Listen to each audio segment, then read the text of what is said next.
Se você curte velocidade e quer saber tudo sobre o desempenho dos brasileiros que estão competindo nas pistas internacionais, seja bem-vindo ao podcast Mundo Afora, um conteúdo sobre esporte a motor associado ao site f1mania.net. Eu sou Alexander Grunwald, jornalista especializado em automobilismo. Estou aqui com meus parceiros desse bate-papo, os também jornalistas especializados Leonardo Masson e Felipe Giacomelli, porque a gente tem muita coisa legal para falar sobre os nossos representantes nas pistas internacionais. Olha, que fim de semana, hein?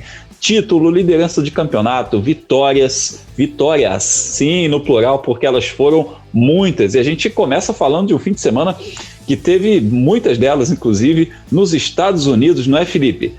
Oi, Grum, oi, Léo. Grum, deixa eu te fazer uma pergunta antes.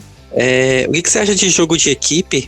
Olha, eu sou a favor desde que esteja naquela condição de campeonato sendo decidido e só um tendo chance. Foi esse o caso? Foi, aconteceu. Aconteceu na corrida da IMSA em Laguna Seca. A gente costuma ver jogo de equipe, os brasileiros sendo coadjuvante, dessa vez foi o contrário, né? O carro da Acura, do Danny Cameron e do Juan Pablo Montoya deu passagem no finalzinho da corrida e o Hélio Castro Neves ganhou mais uma. E agora é líder do campeonato, faltando só mais uma corrida para terminar a temporada. Pois é, e tem mais brasileiro também na briga por esse título da IMSA, principal campeonato de carros protótipos e de corridas de longa duração da América do Norte. E lá na Europa também tem brasileiro se dando bem, brasileiro ganhando corrida, brasileiro em liderança do campeonato. Leonardo Masson, conta pra gente, rapaz. Fala, Grum, fala, Felipe, lá você que acompanha a gente. Pois é, Grum, o Gianluca Petekoff, ele não ganhou corrida nesse final de semana, mas ele conseguiu se manter na liderança da Fórmula Regional Europeia. Faltam só 2 etapas, 6 corridas para terminar o campeonato.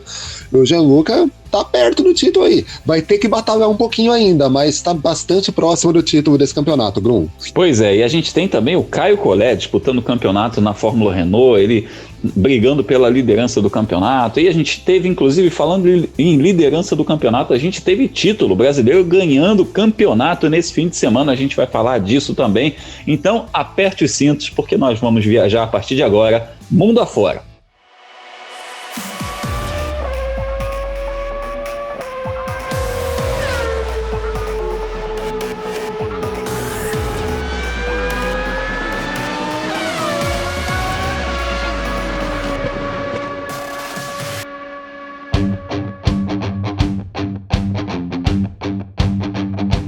E nós vamos começar o nosso giro pelos Estados Unidos, simbora lá para a América do Norte, porque Hélio Castro Neves e Rick Taylor venceram na IMSA em Laguna Seca, aquela pista sensacional de Laguna Seca, a 4ª vez no ano que essa dupla vence e, enfim, veio liderança do campeonato para eles nessa corrida de 2 horas e 40 minutos, puxando uma dobradinha da Penske com os 2 protótipos da Acura. Mas foi aquela coisa, né? Foi o Danny Cameron e o Juan Pablo Montoya no protótipo número 6, deram uma ajudinha para o Rick Taylor e para o Hélio Castro Neves. Ali eles lideraram praticamente a corrida inteira, né? Foi realmente 90% das voltas lideradas pelo protótipo número 6, mas no final, vitória do protótipo número 7, do Elinho e do Rick Taylor, para alcançar a liderança do campeonato, o que, como eu falei na abertura, eu considero plenamente justificável nessa altura, né? Já que são carros com patrocínios iguais, são pilotos do mesmo time, então assim, trabalha-se em equipe, o automobilismo é um esporte de equipe, é uma situação diferente, por exemplo, de Indy, de Stock Car, quando você tem pilotos com patrocinadores diferentes, cada um defendendo o seu interesse. Então, nesse caso, a gente viu o Hélio Castro Neves e o Rick Taylor se beneficiando disso, e isso valeu, inclusive, a liderança do campeonato por 2 pontos.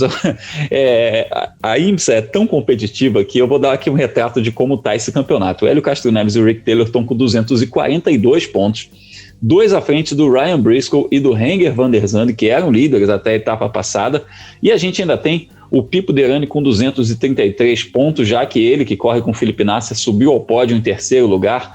Então vamos começar, antes da gente conversar, ouvindo Hélio Castro Neves. Ele mandou uma mensagem pra gente, pouco depois de descer do pódio, já pegou o celular, já mandou uma mensagenzinha. Então vamos ouvir Hélio Castro Neves. Pois é, galera, um dia hoje, um final de semana, para te falar a verdade, não é um dia, um final de semana de altos e baixos. A equipe fez um excelente trabalho, a equipe Acura fez um excelente trabalho. o meu companheiro de equipe, Rick Taylor, segurou a pressão logo depois que trocou comigo, não pôs uma roda errada, não freou, não bloqueou nada, fez simplesmente bonito. E realmente o carro 6 da nossa equipe, o carro do Montoya, o Danny, estava rápido, e a gente tem que agradecer pela ajuda que no final acabou nos dando a liderança do campeonato. Então foi um dia, como eu disse, de altos e baixos, liderando o campeonato. Para quem começou no começo do ano, nem sabia como ia terminar, e agora temos que ir para Sebring, batalhar mais 12 horas, que vão ser a corrida de 12 horas, e aí ver o que acontece. Então, um bom final de semana para todos aí, uma boa semana para todos, e bora lá, bora para frente, valeu! Valeu, Elinho, muito obrigado aí pela sua mensagem. Altos e baixos, hein, Felipe? Essa liderança do campeonato escapou por pouco lá na Petit Le Mans, porque eles tinham chance de vencer, mas também foi um pouco de barbeiragem do Rick Taylor, que acertou o Pipo Derani naquela prova, teve muita polêmica, as duas equipes se estranharam um pouquinho, mas agora, enfim, vem essa liderança de campeonato para Penske, logo nessa reta final de um projeto que vai acabar, né? Bem lembrado, os 6 pilotos, em teoria, estão a pé, né? Eles podem agora procurar novas equipes. Na verdade, o que vai acontecer, o Danny Cameron deve assinar com a equipe do Michael Shank, que é a que vai entrar no lugar da Penske. Eles correm na GTD, né? Vão só subir de categoria. E o Rick Taylor vai voltar para a equipe do pai, a Wayne Taylor. O Elinho e o Juan Pablo Montoya é que estão buscando vagas. E quem sabe a gente acaba vendo a Elinho correndo na Indy no ano que vem, que seria bem legal. Quando a gente falou que a vitória escapou na última etapa na Petit Le Mans e veio agora, é um bom sinal, né? Porque a última corrida do ano em Sebring é uma corrida de longa duração, né? Com 12 horas e com um terceiro piloto nos carros. Então é bom ver que o carro da Penske também está bem acertado para quando precisa de dividir entre 3 competidores, né? Não é só a dupla titular, né? O Elinho e o Rick Taylor que estão afiados. Só que o resultado também é um pouco amargo, né? A gente tá falando de um jogo de equipe. Eu concordo com você, ele é muito válido, né? Quando a gente já tem um carro eliminado, o Montoya não tem nenhuma chance de título mais, e aí o jogo de equipe só ajudou mesmo a Penske, mas tem sempre aquele sinal amarelo, né, quando a gente fala de jogo de equipe, ou sinal vermelho de cor Ferrari, assim, porque alguns campeonatos... Olha que boa indireta, hein? Sinal vermelho de cor Ferrari, essa eu gostei, vou usar. Não, é porque, mas não falando de Fórmula 1, mas um dos motivos que levou a queda da audiência do DTM, e, enfim, o fim da categoria como é disputada hoje, dizem que é o jogo da equipe, né? Porque lá as montadoras elegiam quais os pilotos que iriam brigar pelo título. A corrida em si não era de verdade, né? Porque se você estivesse na frente do carro que estava eleito para ganhar, tinha que dar passagem. Então, uma briga de 20 carros, na verdade, eram uns 4 ou 5 só que estavam competindo. Mais ou menos como acontece no ciclismo, mas no ciclismo esse jogo entre equipe é muito mais válido, né? Já é uma coisa assim que é vendida para o público como fazendo parte do esporte. No automobilismo não, né? A gente fala de 20 pilotos competindo, a gente espera que os 20 tenham chances de vitória. Claro que a gente leva em conta que os equipamentos nem sempre são iguais. Pois é, e a gente inclusive tem mais brasileiro nessa briga, que é o Pipo Derani. Aí, de novo, a gente fala aqui por que não é o Pipo e o Felipe, né? Porque não é a dupla que está disputando esse título, porque o Felipe Nasser perdeu uma etapa lá no começo da temporada por conta da Covid, e aí ele não está com o mesmo número de pontos do Pipo Derani. Então a gente tem essa situação hoje que o Pipo está com 233 pontos e disputando esse título. A gente ainda tem outras duas duplas aí com chance, o Jonathan Bomarito e o Harry Tinkel com 225, ainda tem o Sebastian Bourdais aparecendo com 223 pontos, mas já são chances mais remotas, dada essa competitividade, dado esse equilíbrio. O campeonato está pintando ali entre esses dois carros, o Hélio Castro Neves e o Rick Taylor, e o Ryan Briscoe com o Renger van der Zande. A diferença é muito pequena, são só 2 pontos, então basicamente quem chegar à frente ganha. Mas o Pipo também tem chance, e ainda mais, Léo, se tratando de uma pista em que ele vai muito bem, né? De uma pista que ele tem um histórico muito legal. Então a gente pode esperar também aquela história que eles falam muito na Europa, né, do Dark Horse, do cara que corre por fora. A gente pode esperar o Pipo Derani indo pro tudo ou nada também para tentar esse título, por que não? Como o pessoal fala no MMA, né, o underdog, né, ele acaba correndo um pouco por fora aí nessa disputa, apesar de não estar tão atrás assim, mas é uma pista que ele historicamente vai bem, ele tem vitórias, tem algumas vitórias já em 12 horas de Sebring.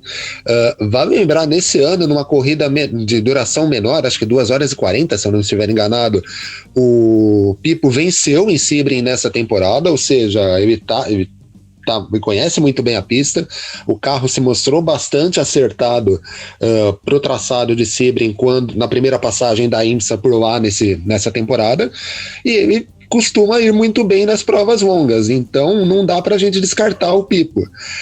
Sobre ele, né, disputar sozinho, o Felipe não vai ser campeão junto com ele, mas não vai ser campeão por uma questão de matemática, saúde, né? Porque matemática. A festa vai ser a mesma, né? Exato, acho que o Felipe, caso o Pipo consiga essa virada para cima do Elinho, do Taylor e do Briscoe e do Van der Zandt, o Pipo vai comemorar com o Felipe vai se sentir campeão junto com o Pipo, né?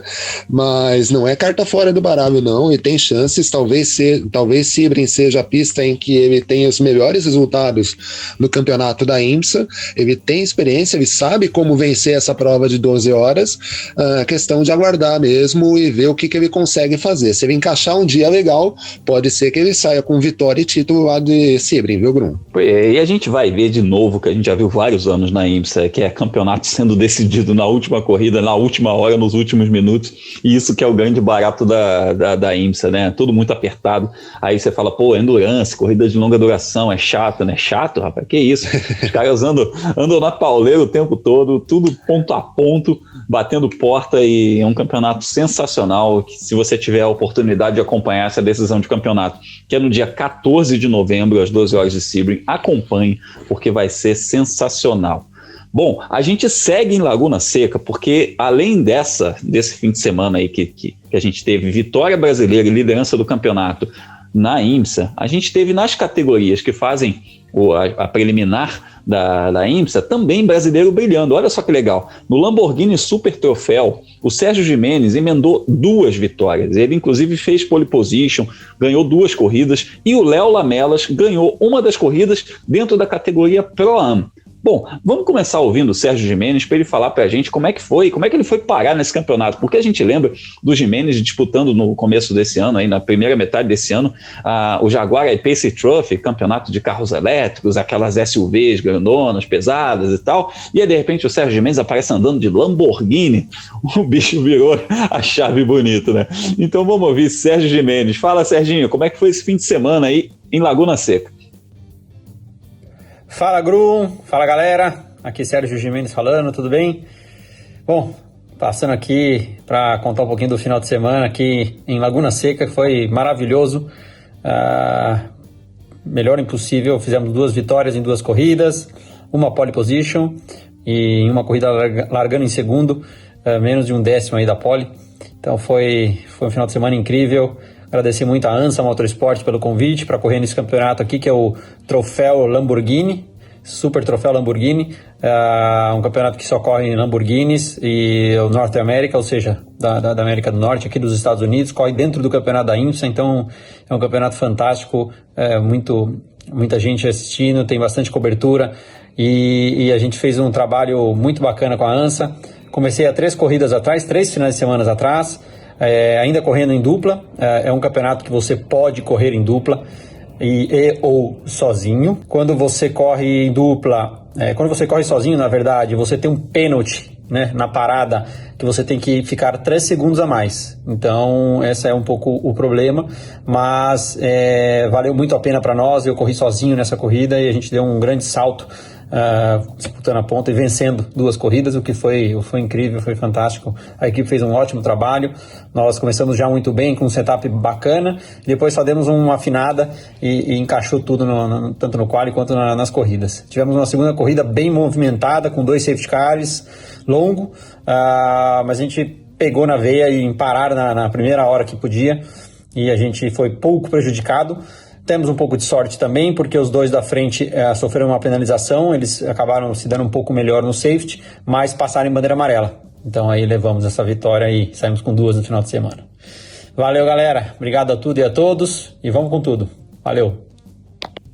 Olha, sensacional. Valeu demais aí pela sua participação, por explicar pra gente o que rolou. E, Léo, você vê aí, a gente tá falando, né, de uma temporada que começou na etapa anterior, ele disputou 3 corridas, contando essas 2 desse final de semana, e já tá em 5º no campeonato. Isso mostra que o Sérgio Giménez realmente nasceu pra coisa, né? Ele sentou lá no Lamborghini e já mandou ver, já ganhou corrida, já fez pole position, está em 5º com 57 pontos, um campeonato que ele não tem chances, né, se pensar friamente, mas que é liderado pelo Madison Snow com 101 pontos, o vice-líder é uma dupla que tem 86, então ele vem como, vai fazer o quê? Vai tentar ganhar a corrida, é o que ele tem que fazer, e é muito bacana porque o Léo Lamelas, que corre na classe Pro-Am, tá sim na briga pelo título, ao contrário do Serginho, que chegou já no meio para o fim do campeonato. O Léo Lamelas está na briga pelo título, porque ele venceu nesse fim de semana na categoria Pro-Am e é o 2º colocado no campeonato com 96 pontos, só 8 atrás da dupla líder, que é o Corey Lewis e Mac Snow, que tem 104. Então a gente pode ter, além de vitória brasileira, título também no Lamborghini Super Troféu. Sobre o Giménez é engraçado, né? Como você disse, ele disputou até o meio do ano, até o finalzinho desse período sem corridas na pandemia, o campeonato da Jaguar I-Pace, né? Que é uma SUV grandona, um carro elétrico e tal, e mudou o foco para um carro que é muito mais rápido, é um carro beberrão de gasolina, e ele continua ganhando.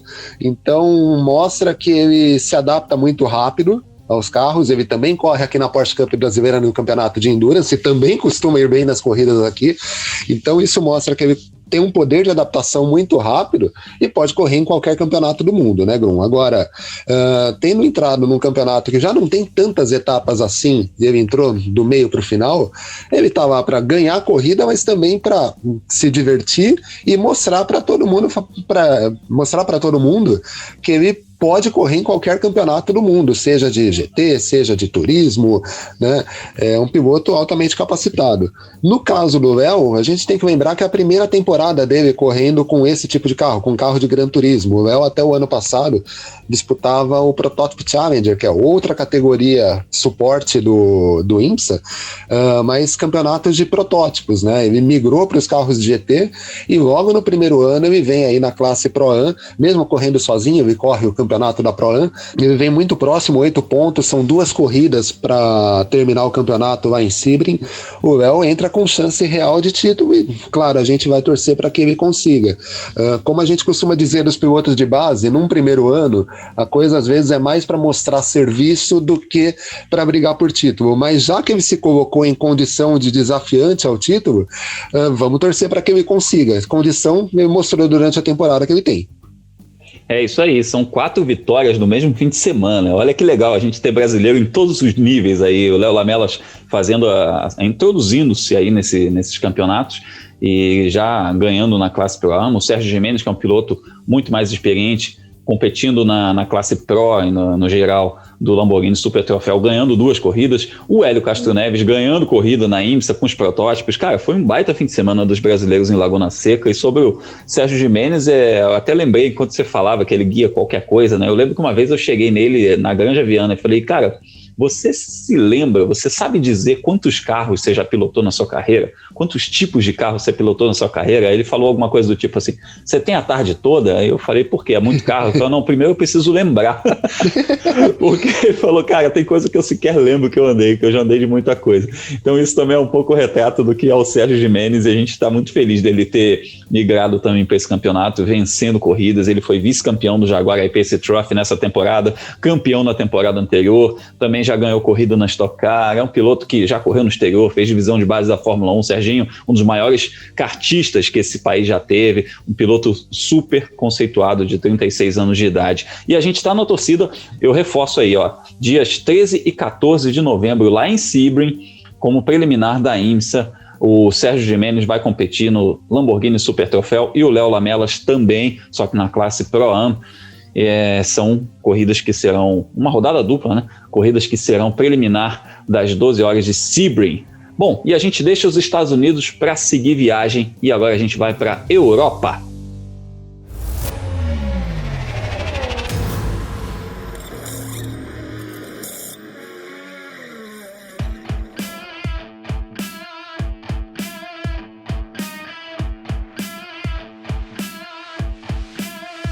Desembarcando na Europa direto para o circuito de Imola, onde a Fórmula 1 disputou nesse fim de semana que passou o GP da Emília-Romanha. Você não chamou de San Marino, né? A gente ficou de olho aqui. Você deixou escapar um GP de San Marino em algum momento que eu sei, mas pois é, nesse fim de semana foi GP da Emília-Romanha e não teve Fórmula 2 e Fórmula 3 na programação, porque esses campeonatos vão terminar, já fizeram sua fase europeia e vão terminar no Bahrein e Abu Dhabi, mas teve Fórmula Renault competindo como categoria suporte, e o Caio Collet, que participou dos testes da Fórmula 3, essa Fórmula 3 que faz preliminar da Fórmula 1 durante a semana, começou muito bem o fim de semana, ganhando a primeira corrida, fazendo a melhor volta, cara, um baita desempenho, e ele que, né, é candidato ao título, quando ele ganhou essa corrida, ele ficou só a 8 pontos do líder do campeonato, e a gente empolgou, né, porque deu aquela sensação de, domingo dá para virar, né? Só que na segunda corrida o Caio acabou atingido pelo Davi Vidales ali no comecinho ainda, ele estava disputando a liderança e aí o Davi Vidales acertou ele, foi uma lambança do espanhol e acabou tirando o Caio da corrida, a diferença aumentou um pouquinho. Mas, Felipe, o Caio já se colocou entre os candidatos ao título, isso é indiscutível e isso ninguém tira dele, né? A gente sabe que é um dos principais pilotos do grid da Fórmula Renault, mas qual é a importância de se vencer uma etapa que faz parte da programação de um GP de Fórmula 1? Grun, tem uma história muito curiosa, que quando a Fórmula 1 foi correr na Rússia, acho que pela primeira ou pela segunda vez, chamaram a Fórmula 4 norte-europeia, que é um campeonato que nem existe mais, para fazer a preliminar. Aí o piloto que ganhou a corrida, ele chama Richard Verschoor. Ninguém tinha ouvido falar muito bem nele, era um piloto que fez uma carreira muito boa no kart, mas não era entre os tops talentos. Ganhou a corrida na frente do paddock da Fórmula 1 e sabe o que aconteceu? Foi contratado para o Red Bull Junior Team para a etapa seguinte. Então, assim, é claro tem que seu impacto, né? Não é inegável, tem seu impacto. É claro que é um exagero que aconteceu com esse Richard Verschoor, mas tá todo mundo de olho. Não é inegável, assim, ainda mais que é um fim de semana que não teve Fórmula 2, não teve Fórmula 3. Então o paddock tem uma hora que não tem muito o que fazer, ainda mais com essa época agora de distanciamento social, não tem nem os eventos com patrocinadores, não tem entrevista com a imprensa. Aí o que o paddock faz? Aí foi corrida. E aí, todo mundo assistiu o Caio na primeira prova, ele largou muito bem, já tomou a liderança desde o começo, ele foi um dos únicos pilotos que quase não errou no grid. E aí na segunda corrida ele sem culpa foi retirado da corrida, e aí a situação pro Vitor Martin complicou um pouquinho, né? Agora complicou um pouquinho, ele está com 249 pontos, o Vitor Martin com 282, a diferença subiu bastante e uma pena, porque inclusive a gente tem poucas etapas agora restando, mas é inegável isso que você falou de que o paddock da Fórmula 1 fica olhando, porque eu vi inclusive a Renault, a equipe Renault colocou nos stories, a equipe de Fórmula 1 colocou nos stories o pódio do Caio, ele lá no alto do pódio com bandeira brasileira, então significa realmente que o pessoal está olhando, né? E ele já faz parte da academia da Renault, da academia de jovens talentos da Renault, então natural que a Renault olhasse para a categoria também, mas ao barato ele aparecer lá nos stories da equipe de Fórmula 1. Ô Léo, faltam 2 etapas, né? A gente torce inclusive para que elas sejam realizadas, porque tá esse problema aí na Europa, talvez volte para o lockdown, a gente vai falar um pouco mais sobre isso daqui a pouco. Mas não tem nada acabado ainda, a gente confia no Caio, mas ficou mais complicado em relação a título, né? Complicou, né? A gente dizia 2 semanas atrás, né? O Caio já vinha atrás do Vitor, mas era uma diferença bem menor, né? Acho que 10 pontos, acho que se muito 10 pontos.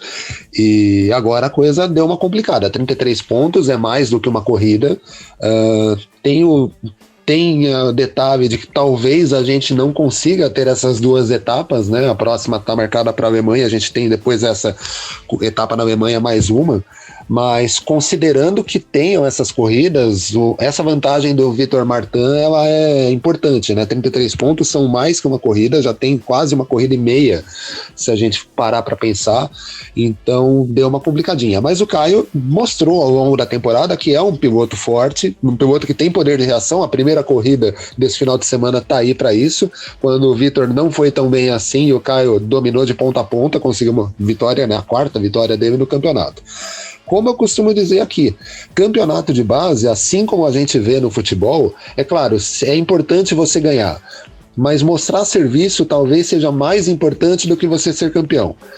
O título é a coroação de um bom trabalho, mas você mostrar serviço, e o Caio tem mostrado serviço na temporada, é bom para mostrar para para as categorias acima, né, que ele é um bom piloto, e é bom para ele mostrar serviço dentro da academia da Renault, que ele também faz parte, né, para mostrar para eles, falando, vocês me deram condições, eu estou lutando pelo título. Talvez o título escape por um detalhe ou outro, como, né, nesse final de semana, ele não teve culpa nenhuma nesse abandono. Mas ele está mostrando serviço, está mostrando que tem condição, tem feito boas apresentações ao longo da temporada. Eu, particularmente, não me lembro de uma etapa que ele tenha ido mal, né, no ano, mesmo as etapas que ele não teve resultados tão vistosos assim, mas ele apareceu bem também. Então é um ano bom, é um ano para ele conseguir resultados bons para subir para a Fórmula 3, que é o caminho que ele tem trilhado, né? Já fez testes com as equipes da Fórmula 3, eu pelo menos sou da opinião que é questão de tempo para ele ser anunciado em alguma dessas equipes, e aí passar a correr de fato dentro do final de semana de Fórmula 1, já que a Fórmula 3 corre como preliminar dos grandes prêmios.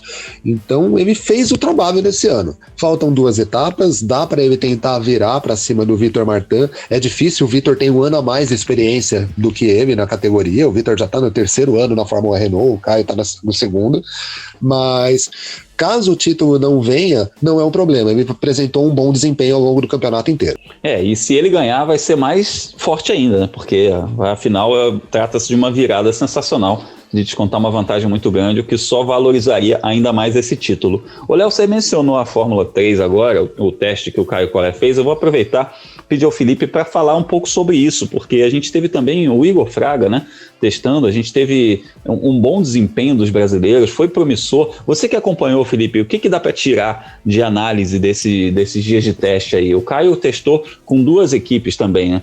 Um teste de pós-temporada, ele é importante porque a gente vê os pilotos já com mais ou menos as equipes em que eles vão correr no ano que vem.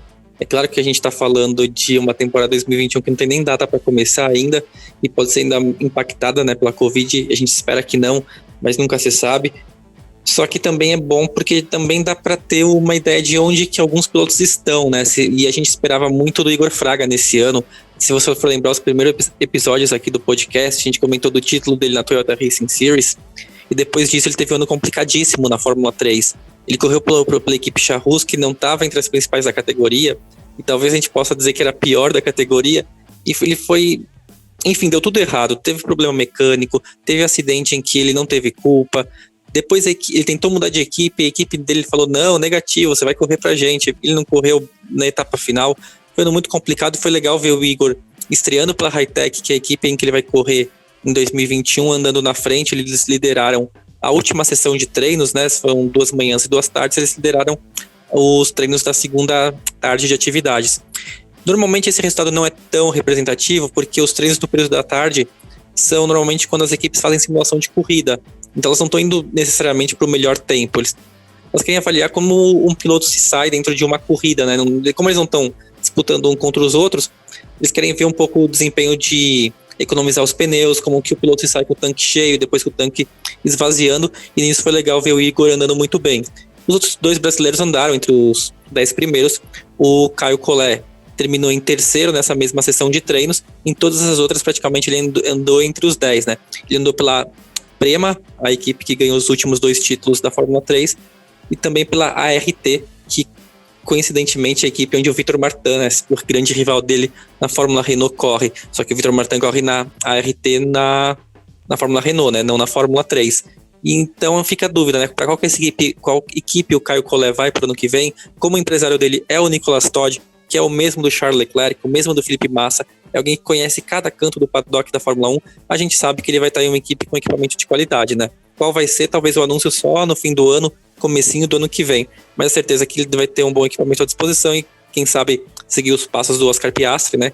Colega dele no programa de pilotos da Renault, ou do programa de pilotos da Alpine, Alpine, né? Agora é Alpine Renault. A Renault vai virar Alpine. Toda a divisão de competição da Renault vai ser Alpine a partir de 2021. Isso, da Alpine, igual o chocolate. Não, brincadeira, mas o... Já tava o cara falando de comida, a gente fala em paçoca no final, a gente fala, né, doce de leite, o cara fala em Alpine, agora só pra dar vontade. Aceitamos no final do podcast, hein? É isso. Seria o Abtebu, se você estiver ouvindo a gente, manda os alpinos pra nós, por favor.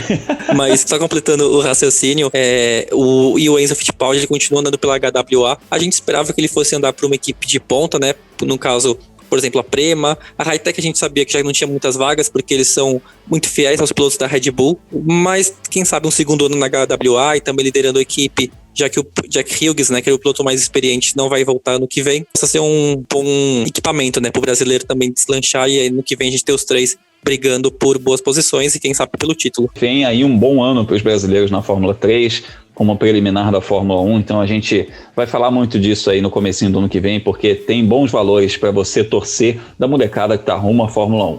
Então vamos seguir viajando, hein? Vamos seguir na Europa ainda, que tem mais divisão de base da Fórmula 1 para a gente comentar.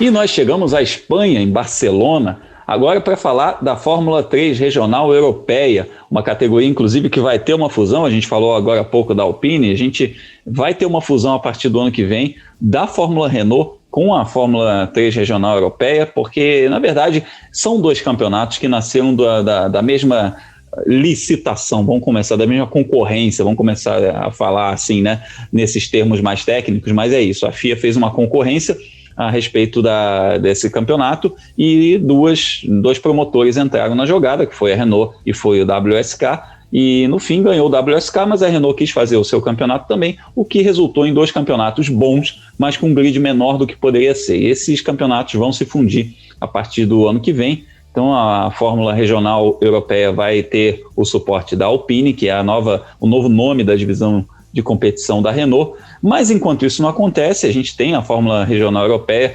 competindo com um brasileiro na liderança do campeonato. O Gianluca Petekoff teve um fim de semana um pouco mais complicado, foi um fim de semana em que ele foi ao pódio só uma vez nas 3 corridas, mas a liderança do campeonato está mantida e o Gianluca mandou uma mensagem para a gente explicando como é que foi essa etapa em Barcelona. Fala, Jean. E aí, pessoal, fim da etapa de Barcelona aqui da Fórmula Regional. Fim de semana complicado pra gente, fim de semana inteiro faltando ritmo. A gente foi achar um pouco de performance só na última corrida, largando de terceira, a gente fechou em terceiro com o pódio. Nas outras corridas, um P5 e um P6, mas o importante é que a gente ainda está na liderança do campeonato. Momento delicado agora por conta da situação do Covid aqui na Europa. As 2 últimas etapas, inclusive, em risco de talvez até não acontecerem, mas tomara que a gente possa fechar o ano forte aqui. Ainda falta Imola e Vallelunga no calendário. Continuar trabalhando, continuar melhorando e buscar esse título no fim do ano para o Brasil. Valeu!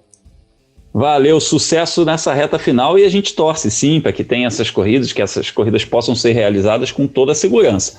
Mas é aquilo, a gente sabe, se não rolar mais, né, a gente vai ter um brasileiro campeão, não da maneira que a gente gostaria, porque o Gianluca segue líder, o Arthur Leclerc teve um 2º lugar, um 4º e um 5º, né? O Gianluca foi 3º, 5º e 6º, então o Arthur Leclerc diminuiu um pouquinho essa desvantagem que ele tinha em relação ao Gianluca. Agora o Jean tem 306 pontos contra 302 do irmão do Charles Leclerc, e quem chegou para a disputa desse título foi o Oliver Rasmussen, que venceu 2 vezes esse fim de semana, e agora ele está em terceiro com 287, um campeonato que parecia polarizado, mas que agora tem uma ameaça ao Gianluca e ao Arthur na briga por esse título.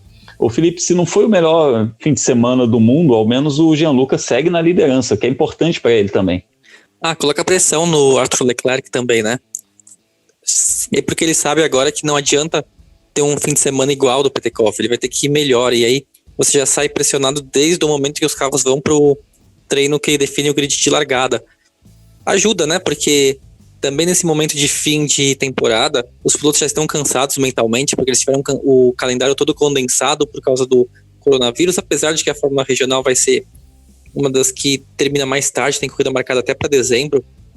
De qualquer maneira, o importante também como o Léo falou mais cedo, como que um piloto ganha o título, e o Petekoff ele tem mostrado nesse ano uma consistência de resultados que nos últimos anos ele não vinha conseguindo ter. Ele tem se envolvido pouco em acidente, ele, tanto por culpa dele ou por culpa dos adversários, aí não importa, né? Ele não tem mais se envolvido nesses tipos de problemas, e mais do que isso, quando ele larga atrás, ele tem conseguido se recuperar. Não tem sido uma corrida perdida. Muitas vezes ele larga atrás do Leclerc e tá terminando na frente, o que é muito positivo para ele.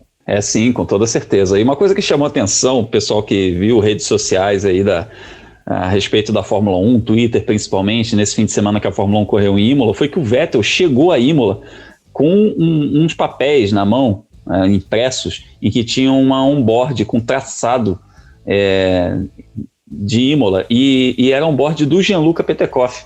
Isso é muito legal, a gente via na mão dele um bloquinho lá com frame a frame, podemos dizer assim, da volta on-board, e era do Gianluca, e o Gianluca até repostou isso, colocou nos stories dele, agradecendo ao Vettel, devoção pelo Vettel, etc., que é um grande cara, né, um grande piloto e um grande cara também.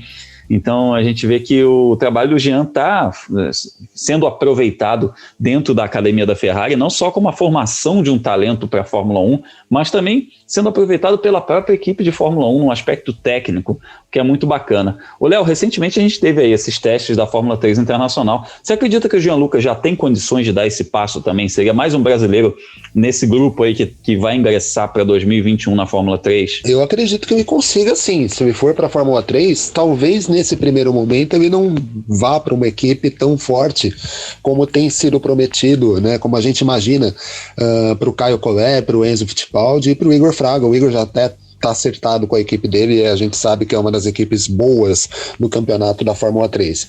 Mas o Gianluca tem uma vantagem, né? Esse é o primeiro ano dele correndo na Fórmula Regional.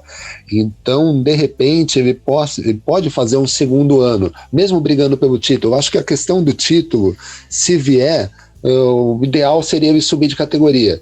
Mas um segundo ano na mesma categoria, na base, também não acho que seja um grande problema. Tá aí o Caio Collet, por exemplo, que está no segundo ano da Fórmula Renault e brigando pelo título de igual para igual com o Victor Martin. Eu acho que ele tem condições de subir para a Fórmula 3, não acredito que ele faria feio correndo na Fórmula 3, desde que ele consiga uma equipe, não digo uma equipe capaz de ganhar corridas, mas uma equipe média mesmo. O que não pode acontecer é ele entrar numa equipe que não lhe dê um carro capaz de brigar pelo mínimo, né? Pelo menos ali beliscar os pontos às vezes, como a gente viu. Não pode acontecer com ele como o Igor Fraga, que chegou credenciado pelo título na Toyota no começo da temporada e acabou pegando um carro fraco demais, né? Ele não conseguiu brigar por pontos em praticamente momento nenhum da temporada, marcou um ponto só. Então, se for para ter uma equipe que não é tão competitiva, talvez seja mais negócio ficar um segundo ano nessa Fórmula Regional, que agora vai se juntar com a Fórmula Renault. Mas ele tem condição de subir sim. Na minha opinião, não faria nem um pouco feio se ele subisse de categoria. E seria até um caminho natural, né? Já que ele vem da Fórmula 4, ele está fazendo essa progressão, brigou pelo título da Fórmula 4, exato. Depois fazendo a Fórmula Regional, seria um caminho natural para ele. Bom, faltam só 2 etapas para a final desse campeonato. A próxima está marcada para os dias 21 e 22 de novembro, e justamente em Imola, na Itália, onde teve a Fórmula Renault nesse fim de semana, a gente está aí na torcida pelo Gianluca Petekoff. Bom, a gente segue em Barcelona, mas agora para falar do GT Open. Pois é, porque teve título brasileiro nessa mesma pista, nesse mesmo fim de semana. Pois é, o Marcelo Ram vai voltar para o Brasil com o troféu de campeão do GT Open Internacional na classe Pro-Am. Lá na Espanha, o Marcelo correu com o Alan Kodair, parceiro dele desde os tempos da GT Brasil. A gente já ouviu o Alan aqui numa das edições recentes do podcast Mundo Afora, contando como é que funciona essa parceria, como é que funciona esse campeonato. O Alan não correu todas as etapas, por isso que a dupla não é campeã, mas as etapas em que ele não tinha conflito de data com a Stock Car, por exemplo, ele pôde competir com o Marcelo Ram, e ele ajudou o Marcelo, inclusive, a definir esse título. Foi um 2º e um 7º lugares nesse fim de semana, e tivemos mais um título brasileiro no GTs, o primeiro título do Marcelo Ram no automobilismo internacional. Ele chegou aos 63 pontos, Felipe, e inclusive ganhando o título por 1 ponto em relação à dupla que foi vice-campeã, que tem um senhor chamado Christian Klien. Esse nome é familiar para você? Grum, Christian Klien foi o primeiro piloto oficialmente do Red Bull Junior Team a um dia chegar na Fórmula 1. E olha só, né, a gente falando de Igor Fraga, a gente falando também dos outros pilotos do Red Bull, né, como o Yuki Tsunoda, que vai testar ou tá testando, dependendo de quanto a pessoa, né, o nosso ouvinte, você, espectador, estiver nos ouvindo, o Yuki Tsunoda já pode ter testado em Imola pela AlphaTauri, ele é um dos favoritos para a vaga do Dani Kvyat. E quem começou tudo isso um dia foi esse tal de Christian Klien.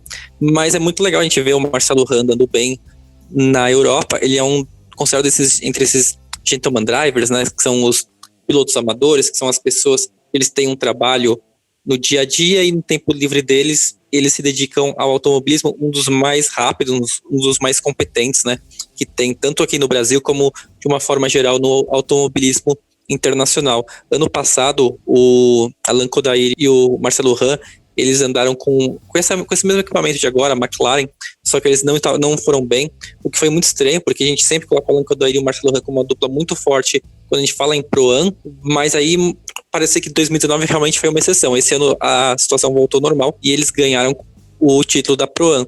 Quer dizer, só o Marcelo Hahn, né, porque o Alan Kodair tem os compromissos com a Stock Car, não fez todas as etapas nessas corridas, aí o Marcelo Hahn teve parceiros também da Espanha e de Portugal ajudando ele a ficar com a taça. E além de tudo é um carro lindo, vamos falar, né? Vamos falar a verdade. Aquela McLaren para mim é o carro mais bonito daquele grid. Marcelo Hahn também acertou nesse aspecto estético aí, deve andar uma barbaridade com certeza, mas é um carro bonito, rapaz. Olha, combinou muito com aquela pintura azul que ele usa, que é a mesma pintura que o Alan Kodair corre aqui na Stock Car, já que o Marcelo é patrocinador do Alan Kodair aqui na Stock Car. Então a gente tem um carrão bonito representando o Brasil no automobilismo internacional. Bom, estamos chegando na nossa volta final, então aperta os cintos porque a gente vai falar rapidinho aqui de outros brasileiros mundo afora.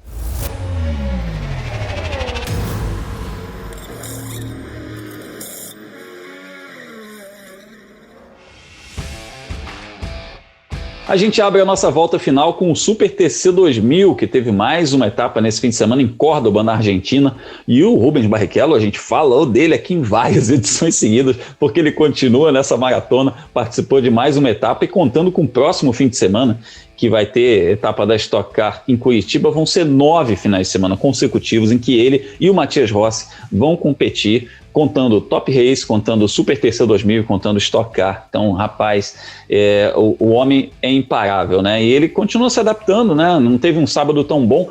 E no domingo ele estava bem na corrida, estava na 4ª colocação, quando na volta final estourou o pneu e aí o Rubinho acabou cruzando em 11º, uma pena porque seriam pontos importantes. Ele já ganhou corrida nesse ano na Stock Car, já ganhou corrida na Top Race e estava perto do pódio na Super TC 2000, está evoluindo nessa categoria, o carro mais manhoso dos três, segundo ele, mas o Rubinho está se adaptando, é muito legal ver isso.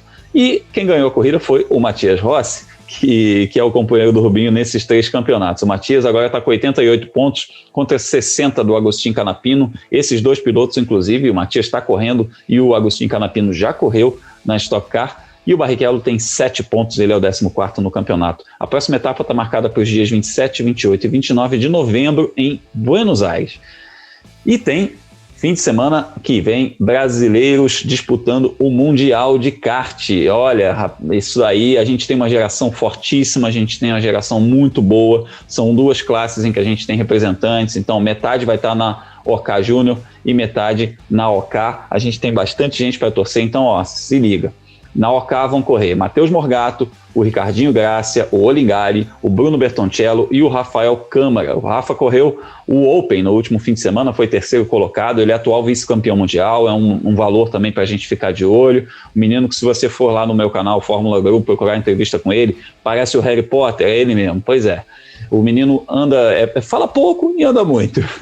Já na OK Júnior, que é para a molecada mais nova, a gente tem o Emo Fittipaldi, que faz parte da academia da Alfa Romeo e é filho do Emerson Fittipaldi, né? Então, um grande credencial. E o Matheus Ferreira, Gabriel Gomes, Aurélia e Ethan Nobles. Então, uma turma muito forte para a gente disputar esse Mundial de Kart, para a gente ficar de olho. E lembrando também que durante essa semana, enquanto a gente está gravando, está rolando a semifinal lá da seletiva Girls on Track da FIA, que vai levar uma menina para virar Ferrari Junior Team, Ferrari Driver Academy, como é que é o nome? Ferrari Driver Academy, para fazer parte desse time de jovens competidores da Ferrari. Então, a gente deseja boa sorte para todos os brasileiros lá em Portugal, também para a Antonella Bassani e para a Julia Ayubi, que estão lá em Paul Ricard fazendo essa seletiva Girls on Track. E assim, chegamos no finalzinho de mais uma edição do Mundo Afora. Léo, fim de semana forte de corridas, hein? Isso aí a gente teve assunto pra caramba, né? Mas onde é que a gente te encontra para falar sobre tudo isso? Grum, esse final de semana foi dos mais fortes. Esse agora que vem com o Mundial de Kart vai ser daqueles para a gente ficar muito ligado. 10 brasileiros correndo, né? A gente deseja toda a força, toda a sorte para eles. Quem quiser me acompanhar, a gente está no F1 Mania e nas plataformas digitais da revista Racing. E além disso, eu tô nas redes sociais. Quem quiser me achar por lá, procura por Leonardo Marçom. Tô no Facebook, no Instagram, no Twitter. Procura lá, segue a gente. A gente está falando bastante das corridas, falando de tudo, né? Outros assuntos também. É só seguir, só se pedir a lição, acompanhar, que a gente está falando bastante por lá também, Bruno. É isso aí, a gente fala sobre carros, sobre corridas, sobre paçoca, sobre doce de leite, até sobre chocolate. Felipe, onde a gente te encontra? Agro, eu já fiz o pedido de mimos hoje, né? Então, para não ficar repetitivo, eu vou só falar onde me encontram, né? Nas redes sociais, tanto no Instagram, pelo Twitter, só procurar por Felipe Giacomelli, que aparece meu perfil, né? Ou então acessar o meu site, o felipegiacomelli.com, o World of Motorsport, que eu coloco nele toda quinta-feira a agenda da velocidade, né? Que é um post em que tem todos os horários, onde assistir as categorias do fim de semana, quais são os brasileiros na pista. Depois, conforme as corridas forem acontecendo, eu atualizo e coloco um link para os resultados de cada uma delas. Então, se você perdeu uma prova, só clicar ali no post que você vai ver o resultado, quem ganhou e as posições dos brasileiros que competiram em cada uma delas. É isso aí, muito bom. Eu agradeço o Felipe, agradeço o Léo e chamo você que está ouvindo a gente para também acompanhar os outros podcasts que tem aqui na casa, o Full Gas com Gabriel Lima e o Gabo Carvalho falando de MotoGP e o F1 Mania em Ponto com Carlos Garcia e Gabriel Gavinelli de segunda a sexta com as notícias do mundo da velocidade. E também chamo você para conhecer o meu canal no YouTube Fórmula Grum, onde a gente tem bastante coisa, bastante bastidores do automobilismo e tem também o Giro Mundo Afora, em que a gente pega esses temas aqui do nosso debate, do nosso podcast e faz um apanhado ali mais resumido para você ficar por dentro toda semana do que está rolando com os nossos brasileiros que estão competindo nas pistas internacionais. Meus amigos, um forte abraço para vocês, muito obrigado por mais esse papo, um grande abraço para você também que está nos ouvindo. Se essa é a primeira vez que você nos ouve, seja muito bem-vindo, aproveita para assinar o feed de podcasts e acompanhar a gente também nas redes sociais. Se você está nos ouvindo mais uma vez, muito obrigado pela sua companhia mais uma semana, na próxima semana estamos juntos novamente. Forte abraço, até a próxima!